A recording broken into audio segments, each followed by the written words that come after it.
Veronica first stole a packet of baby formula when she was 14. Not because she was bold.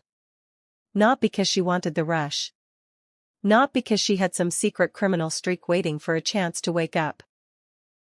She stole it because her mum had been crying in the kitchen with a gas bill in one hand and a letter from the landlord in the other, and because her little brother, Alfie, was too young to understand why the milk had changed again and why everybody kept saying, "Tomorrow, maybe tomorrow." The corner shop on Beach Road sold formula behind the till, which made it impossible.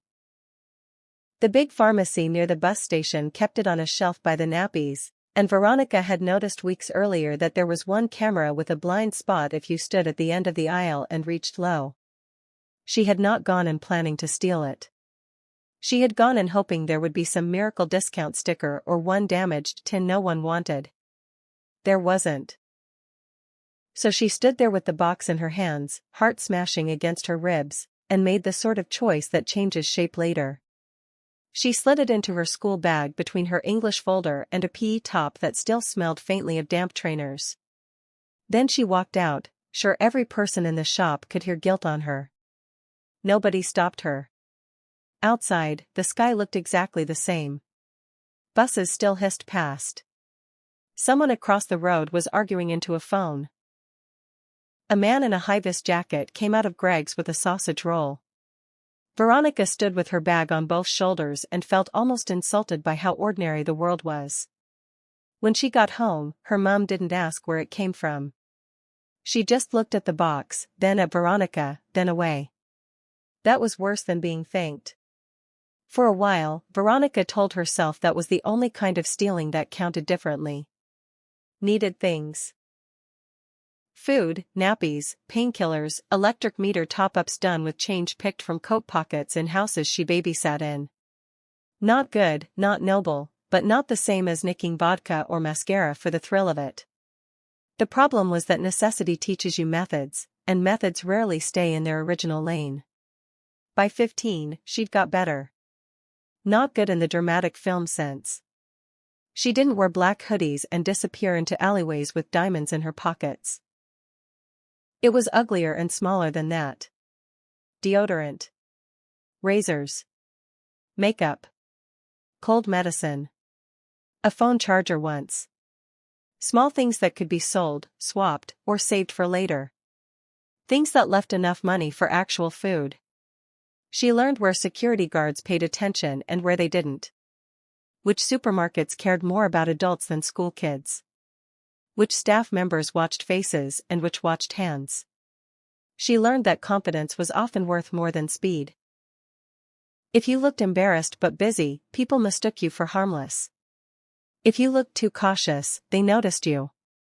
Most of all, she learned that getting away with something once makes the second time easier in all the wrong ways. By 16, she had a name in a small, grubby little circle of people who lived off shortcuts. Not a big name. Nothing grand. Just a reputation. Veronica could lift things. Veronica didn't panic. Veronica didn't talk. Veronica was smart about cameras. Veronica had never been caught. That last part mattered more than it should have. There were older lads who started treating her like some kind of useful oddity. Girls who asked her to come with them just in case.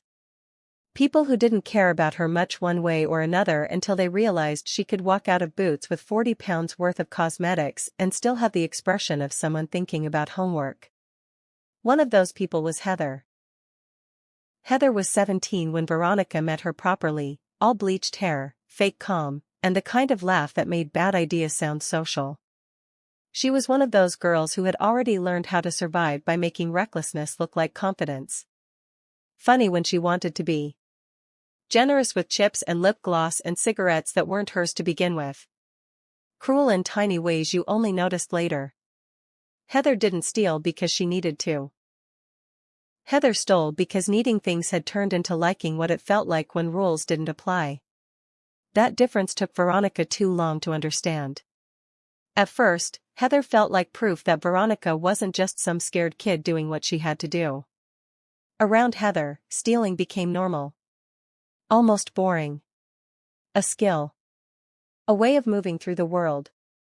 Heather talked about stores the way some people talk about pubs. That Tesco's dead after 7. Don't bother with Superdrug in the Arndale, the staff there act like MI5. The old bloke in Home Bargains is all bark. If he starts following you, split and let him feel powerful. Veronica laughed along. It was either laugh or notice what she was becoming. And she did become something. Not all at once. Not by waking up one day and deciding crime suited her. She just drifted. A little bit more each month.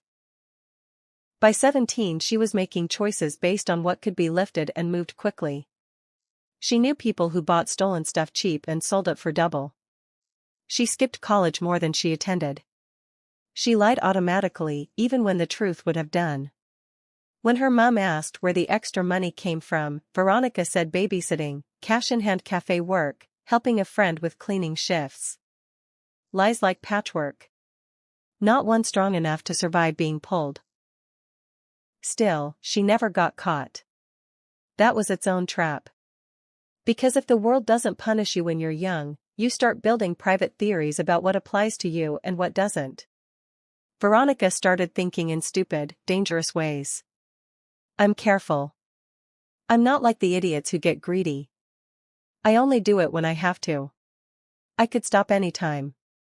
It's not even proper stealing if it's from places like that. Nobody's getting hurt. I'm too smart to get done over something small. Then she turned 18. The birthday itself wasn't much. A cake from the reduced section. Her mum working late. Alfie trying to light all the candles at once and nearly setting the icing on fire. Heather turning up with fake vodka and real eyeliner and shouting, "Happy adulthood, babe, now the prison sentence can actually ruin you." Everyone laughed. Veronica did too. Then, later that night, lying awake in the room she still shared a wall with her little brothers, she kept hearing the sentence in her head with the joke stripped out of it. Now the prison sentence can actually ruin you. It wasn't just prison. It was everything around it. A record. Jobs gone before they began. Landlords saying no. Agencies not calling back. Explaining yourself to people who enjoyed the power of making you explain. Up until then she'd still been moving inside that vague, foolish teenage feeling that real consequences belonged slightly further away. Now they didn't. Now every bad choice had the potential to stick. And the thing that frightened her most was how little her brain cared. A few days after turning 18, her mom sent her to get bread, milk, and washing powder. Veronica walked into Aldi, saw the prices, checked what was in her purse, and without thinking did the maths in reverse. What could she put back, what could she hide, what was easiest to carry out? That was the moment she realized the stealing wasn't just something she did anymore. It was the first solution her mind offered. That made her feel sick. For 2 days she said nothing. Then on the third evening, while her mom was scraping burnt bits off a tray in the kitchen, Veronica said, "I think I've got used to doing things the wrong way." Her mom looked over. It was one of those rare moments where neither of them pretended not to understand. Her mom put the tray down. "Have you been stealing again?" Veronica stared at the table. Again was doing too much work in that sentence. They had both always known. Not details. Not amounts. But known enough. "A while," Veronica said. Her mom closed her eyes briefly, as if the answer had weight. "Jesus, Veronica. I know. No, I don't think you do." The shame of being spoken to like that at 18 by the person who had once needed the things you stole was different from any other shame she'd felt. It wasn't just guilt. It was grief, almost. For herself, for her mum, for the fact that hardship had bent them both into shapes they wouldn't have chosen. Her mum sat down opposite her. "We were desperate," she said, quieter now. "That doesn't mean you stay there in your head forever." Veronica didn't cry. She wanted to. But crying would have felt like trying to look softer than the facts. "I don't know how to stop thinking like that," she said. That was the most honest thing she'd said in months. Stopping was not one brave decision after that. It was a series of stupidly difficult small ones. First she stopped going out with Heather. Or tried to. Heather didn't accept drift easily. She had a way of making refusal sound like betrayal and concern sound like arrogance. "What, you're too good for Tesco now," she said when Veronica first started making excuses. "No. You've gone weird since your birthday." "I've just got stuff on." Heather snorted. "Everyone's got stuff on. Some of us still like eating." That one hit because it mixed contempt with truth. Veronica's home life had improved a bit by then, but not enough to make money unreal. Her mum still worked too much. Bills still arrived like threats. Alfie still needed school shoes, lunches, inhalers, all the boring expensive things children need with no respect for household budgets. Law-abiding sounds lovely until the electricity meter is blinking at you. Veronica got a job in a cafe near the precinct 3 weeks after her birthday. Minimum wage, bad apron, manager called Sanjay who believed all teenagers were late until proved otherwise. It wasn't enough money, not really. Not compared to what she could make in one good afternoon with the wrong company. But it was clean money. It arrived in a bank account. It had a rota. It made her feel tired in a normal way. The first month nearly sent her back. Not because the job was awful, though parts of it were. A customer once clicked his fingers at her like she was a Labrador in trainers. A child threw up under table 6 10 minutes before closing. The coffee machine hissed at her with personal hatred. And Sanjay had 3 speeds of communication, suspicious, disappointed, and shouting from the stockroom. Still, the worst part wasn't the work. It was discovering how slowly ordinary life pays off. When you steal, results are immediate. Need shampoo? There it is. Need 40 quid? Shift 3 items and you've got it. Need cigarettes, makeup, food, a charger, cash for the meter? The bad solution is fast. Doing things properly took time. She worked 8-hour shifts and came home with aching feet and enough money to cover almost nothing once it had been divided up into reality. She watched customers leave leftovers on plates that cost more than her hourly wage.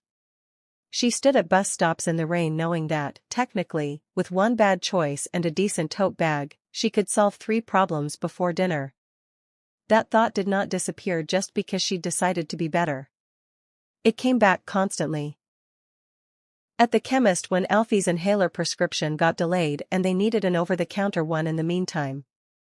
At the supermarket when her card declined and she had to pretend she had transferred money wrong. At Primark holding school trousers and realizing her brother had somehow grown like a weed fed on spite. Change is not impressive when you're in the middle of it.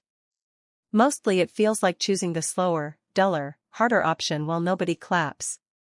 She messed up too. Not fully, not the way she used to, but enough to keep the story honest. Once, about 2 months in, she pocketed concealer from a Boots because she was tired, skint, late for work, and furious at how badly her skin had broken out from stress. She didn't even need it that much. That was what shook her. The old reflex had fired before she'd properly thought. She walked out, got halfway down the precinct, then stood outside W.H. Smith feeling like an idiot. In the end she went back, picked up toothpaste and paracetamol she genuinely needed, and paid for all 3 items at the self-checkout. The concealer wasn't expensive. The point was the decision. When she told nobody about it, it sat inside her like a stone anyway. A week later, she told her probationary manager at the cafe she'd messed up and needed an extra shift because she was behind on money again. That part was true. The rest stayed unsaid. Sanjay squinted at her. You people always need extra shifts after saying shifts are too much. You people? Young people. Don't try to make me a villain before 10 in the morning. Veronica actually laughed. He gave her the shift. That was the sort of humor life offered now. Dry, slightly mean, but normal. No adrenaline. No drama. Just a man in a coffee-stained polo shirt acting like reliability was a religion. Heather came back harder when she sensed Veronica pulling away properly. She turned up outside the cafe once, leaning against the window like she was in a music video no one had funded. "This is tragic," she said as Veronica came out on break. "It's a job. It's foam art and back pain. It's legal." Heather rolled her eyes. "You're acting like you joined Parliament." Veronica nearly smiled. Heather stepped closer and lowered her voice. "Look, Zara delivery at the retail park. Tonight. Easy stuff. In and out. Couple hundred if we move it right." There it was. The old language. Easy. Quick. Not even serious if nobody gets hurt. Veronica felt the pull of it in her stomach, which frightened her more than the offer itself. "I can't." Heather stared at her. "Can't or won't?" "Both." "For what? So you can spend 5 hours steaming milk for people named Poppy?" Veronica said nothing. Heather's face changed then, just for a second. The friendliness dropped out and left something colder behind. "You think you're better than this now," she said. "No. I think I want a life." Heather laughed, but there was no humor in it. "Good luck buying one." That was the last proper conversation they had. After that came the usual little punishments people like Heather hand out when they feel judged. Rumors. Snide comments. Telling others Veronica had gone soft, gone boring, gone fake. One boy she'd known through Heather's lot muttered grass vibes when he passed her near the bus station, which was ridiculous and still made her pulse jump. She wasn't in danger exactly. Not in a cinematic sense. But leaving bad company has its own social cost, especially when those people only understand loyalty as usefulness. The thing that helped most was not some wise mentor appearing from nowhere. It was routine. Work. Bus. Home. Help Alfie with reading. Sleep. Do it again. And little people. Sanjay, who never praised anybody in a normal human tone but once left a free toast tie under the counter and said, "This accidentally exists if anyone unfortunate enough to be hungry finds it." Marta, one of the older waitresses, who smoked out back and spoke like life had already disappointed her several times, which made her kindness more convincing. An old customer called Mr. Doyle who came in every Wednesday, ordered tea and fruit loaf, and tipped in exact pound coins as if defying inflation on principle. None of them saved Veronica. They just made normal life feel inhabited. Marta was the first person who really said it plain. They were on milk crate break behind the bins one afternoon, half sharing a cigarette Veronica insisted she was only holding. "You still hang round that bleach blonde girl?" Marta asked. "Heather?" "Not really." "Good." Veronica glanced over. "You don't even know her." Marta shrugged. "I know her type. Some people only like you when you're helping them stay stupid." That one stayed. By autumn, things were still not easy, but they were different. Veronica had been at the cafe long enough to get trusted with opening shifts. Her mom had picked up steadier hours. Alfie had stopped asking for things by looking worried first, which nearly broke her heart when she noticed it. There was still not much money. There were still bad days. But the house no longer felt one missed payment away from falling through itself. And Veronica had begun, slowly, to think one step later. That was the real change. At first her brain went, "Take it." Now, sometimes, it went, "Take it and then what?" Camera. Record. Court. Mum's face. Alfie at school. Jobs gone. Flat applications gone. Everything harder for years over shampoo or cash or someone else's stupid dare. It wasn't morality arriving all bright and clean. It was consequence finally becoming real enough to compete. Then came the proper test. Near Christmas, Marta asked Veronica to do a stock run after shift because the supplier had messed up the order. They were short on syrups, napkins, and takeaway lids. Veronica went to the cash and carry with the company card, a list, and exactly enough time to be annoyed. At the till, the card machine went down. The man behind the counter shrugged as if this was a weather event beyond human interference. Veronica checked the card, checked the queue, checked her own purse. She didn't have enough cash. She had cold feet, a splitting headache, and the old instinct moving through her body before the thought had fully formed. You could just take some of it. Nobody would notice until inventory. You know exactly where the blind spot is by the freezer aisle. You've done harder. It came that fast. What stopped her was not sainthood. Not fear, even. It was exhaustion. Exhaustion with the whole cycle. The hiding, the lying, the false cleverness of always calling damage survival when it suited you. So Veronica did something that felt pathetic and adult and difficult all at once. She rang Sanjay. He answered on the third ring, sounding furious by default. What? The card machine's down. So? So I can't pay. Did you try the card machine? Veronica stared at the phone. No, Sanjay, I just thought I'd ring for a laugh. There was a pause. Then, very unexpectedly, he snorted. That tiny sound nearly made her cry from relief. Buy what you can with the petty cash envelope in the glove box, he said. Leave the rest. We are a cafe, not the NHS. Nobody dies without vanilla syrup. After the call, Veronica stood in aisle 7 beside industrial mayonnaise and laughed alone like a mad person. That was the moment she knew she was getting somewhere. Not because life had become easy. Because she had finally used a normal solution before the wrong one. Months went by like that. Not dramatic. Just earned. She still had flashes of old thinking. Still noticed blind spots in shops before she noticed sale signs. Still clocked who was distracted, what could fit in what bag, which staff were lazy. You don't unlearn survival skills just because they became inconvenient to your future. But she no longer worshipped them. She treated them like bad reflexes, not talents. Heather drifted fully out of her life after getting arrested with 2 others outside an electronics shop in the city center. Not some huge operation. Headphones, watches, a security guard quicker than EXP.